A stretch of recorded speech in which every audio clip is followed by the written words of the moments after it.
le César du meilleur acteur. Et puis on essaiera un jour de faire une grande cantine gratos. Yes, we can. Serge Gainsbourg, bonjour. Il n'y a eu qu'un vainqueur, c'est l'espoir. Europe 1.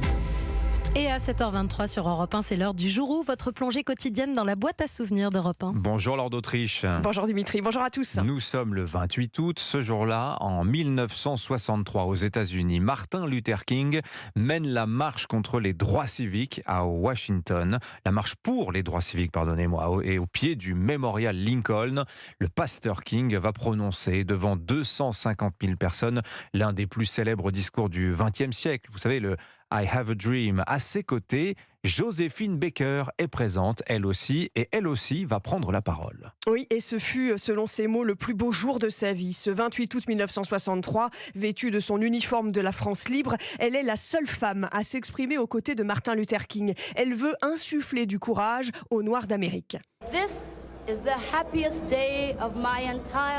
C'est le plus beau jour de ma vie tout entière. Vous êtes un peuple uni et sans unité, il ne peut pas y avoir de victoire. Ma vie est derrière moi, mais je veux utiliser le feu qu'il reste en moi pour allumer le feu qui est en vous. Et demain, vous verrez, le temps fera le reste.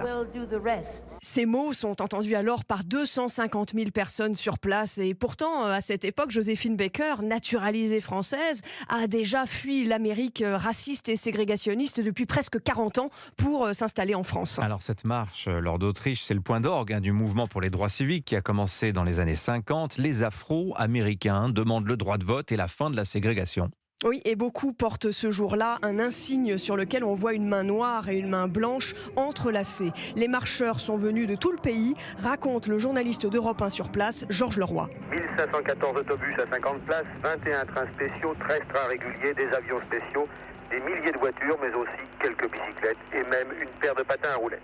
On a compté les têtes, résultat, 69,1% de noirs, le reste blanc. Il y a aussi dans la foule la seule hôtesse de l'air noire à l'époque. Et la force du mouvement ce jour-là vient d'en bas et non pas des leaders noirs. Tout le monde remarque à Washington, est-ce un symbole que les leaders noirs qui devaient marcher en tête des cortèges ont été rapidement dépassés par les marcheurs et noyés dans la masse. Peut-être est-ce un signe précurseur.